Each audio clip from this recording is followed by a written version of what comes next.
Halo guys, selamat siang.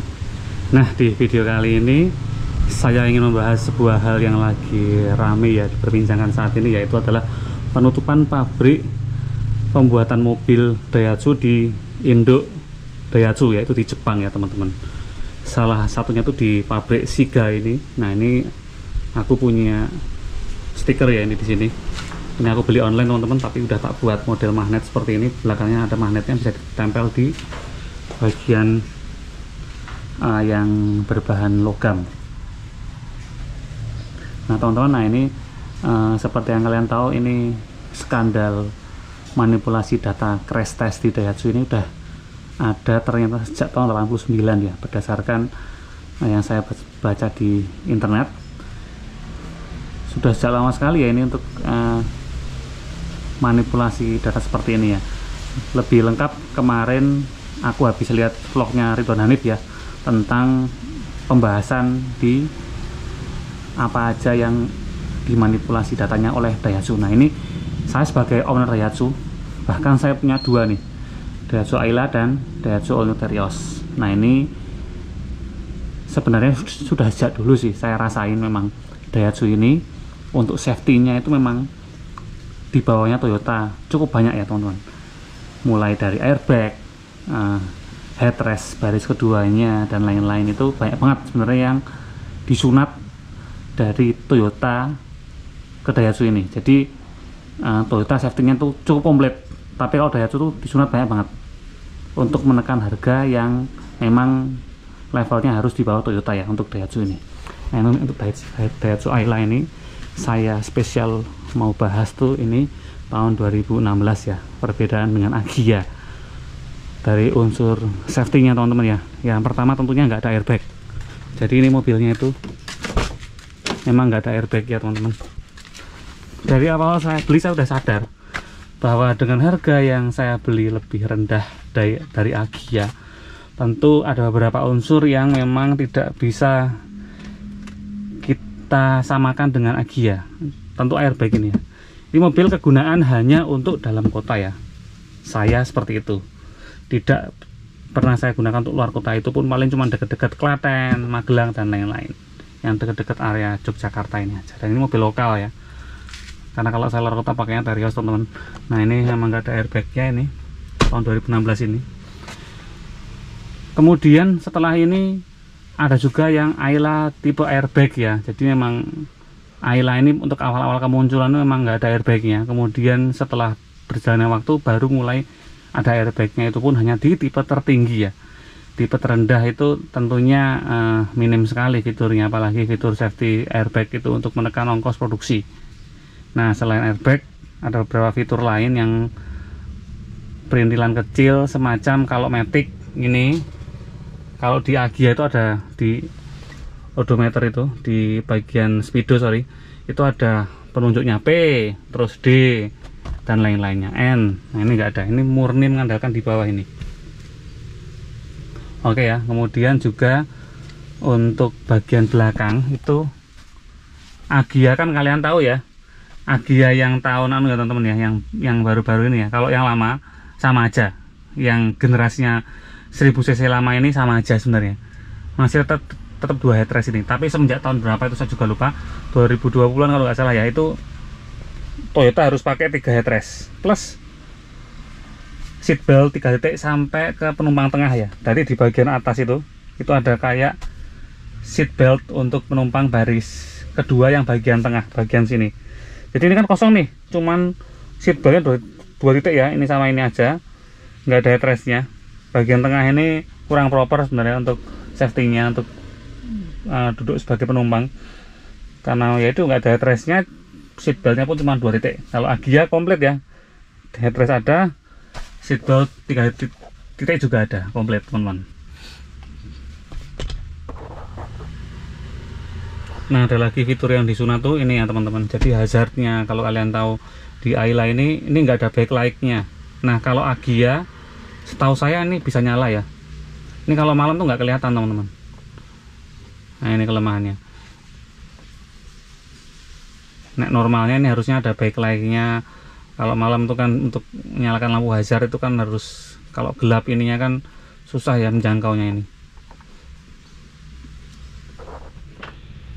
Nah, selain itu setahu saya ada beberapa Ayla yang tidak ada ABS-nya ya. Jadi kalau di Agia itu setahu saya ABS-nya ada. Jadi kalau di Ayla itu ada yang yang enggak. Jadi untuk mendapatkan yang safety yang cukupan itu harus meminang Ayla yang tipe tertinggi. Nah, Agia dari tipe E itu dari awal kemunculan udah ada airbagnya semua teman-teman ya. Jadi concern safety-nya emang Toyota tuh lebih tinggi lah daripada Daihatsu. Jadi katakanlah sekarang ada kasus seperti ini, tak lihat-lihat memang Daihatsu dari awal, dari dulu memang unsur safety-nya itu memang rendah ya. Unsur safety dari fiturnya itu memang kurang. Jadi ada juga mobil Grand Max itu full pure nggak ada airbag dan dia depannya nggak ada moncongnya ya. Luxio juga gitu. Untuk mesin kan di bawah jok penumpang ya, jok driver ya. Nah itu kan sisi safety-nya itu agak bahaya karena nggak ada moncong depannya itu juga sebenarnya kayak Hiace ya teman-teman. Hiace itu bagian depan itu yang lama itu kan nggak ada moncongnya, yang baru-baru ini mesinnya harus ditaruh di depan. Jadi memang periode 2020-an ke belakang itu mesin-mesin di bawah kursi driver itu memang masih ada.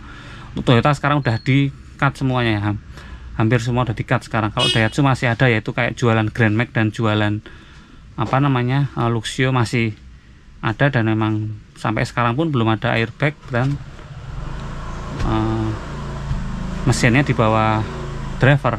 Itu unsur safety-nya jelas sangat kurang. Memang peruntukannya untuk mobil-mobil untuk kerja ya, tapi tetap aja walaupun kerja di era 2024 ini memang alangkah baiknya memang sudah melangkah ke safety-nya yang lebih baik lagi. Tapi ya lebih detail kita kembali kepada konsumen ya, untuk memilih mobil mana yang mau kalian beli, mau kalian unsur safety dan lain-lainnya oke dan enggaknya atau harga lebih murah, itu tergantung kegunaan ya teman-teman. Kalau saya ini memang Ayla ini saya pilih karena mobil ketika luar kota saya pakai Terios mending lah. Dalam artian perbedaannya itu dengan ras itu enggak terlalu ya. Jadi memang terutama ada airbagnya teman-teman, walaupun cuma 2. Ras itu kan ada 6 atau 7 gitu loh airbagnya. Kalau Terios itu kan cuma ada 2, dan itu standar mobil-mobil waktu itu 2018. Xpander juga masih 2. Kemudian juga Suzuki R3, Suzuki XL7 juga masih 2. Memang sekarang 2023 ini sudah banyak yang menggunakan airbag 6 ya. Itu memang lebih oke, lebih proper. Kalau saya beli mobil tahun ini, di tahun 2023 atau 2024 ini, saya tentu akan memilih yang airbagnya minimal 6, karena waktu itu 2 masih cukup. Dan sekarang ini tak pikir-pikir, kalau saya beli lagi, diberi rezeki itu beli lagi, saya akan pilih mobil baru yang airbagnya banyak untuk kebutuhan luar kota. Kalau dalam kota ya itu monggo, karena untuk trek-trek pendek-pendek itu resiko itu lebih kecil, walaupun memang kejadian tuh datangnya itu kita nggak tahu, kita nggak ngerti datangnya musibah. Minimal kalau kita cuman kota-kota itu kota-kota aja itu resikonya lebih minim, crashnya pun nggak yang fatal banget dan lain-lain. Intinya memang kecelakaan itu banyak unsurnya teman-teman ya. Itu monggo kita kembalikan ke teman-teman sebagai yang membeli mobil ya. Oke teman-teman, kira-kira seperti itu aja pandangan saya pribadi ya tentang kasus di Daihatsu ini. Yang pasti tentang kaitan dengan mobil Ayla saya ini, semoga ke depan Daihatsu itu tidak memanipulasi data ya. Biar bagaimanapun keselamatan itu penting banget. Kalau kalian memang tidak memberikan fitur keselamatan yang oke, bilang dari awal, nggak usah ngakal-ngakalin seperti itu nggak baik. Nggak ada airbagnya, bilang dari awal nggak ada airbagnya.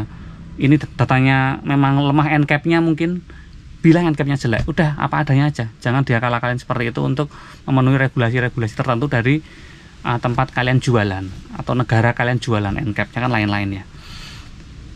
Semoga Daihatsu berbenah, dan semoga Daihatsu bisa menjadi lebih baik lagi di kemudian hari. Saya sebagai owner Daihatsu ikut prihatin dengan kondisi ini. Tapi tetap saya pandang bahwa Daihatsu itu punya mobil yang oke, walaupun memang crash testnya dimanipulasi seperti ini. Saya pandang mobil itu awet, bandel, badak. Saya sangat senang itu. Ya, semoga Daihatsu lebih baik lagi. Sampai jumpa ya di video aku selanjutnya. Jika ada kata-kata dari saya yang kurang berkenan, saya mohon maaf.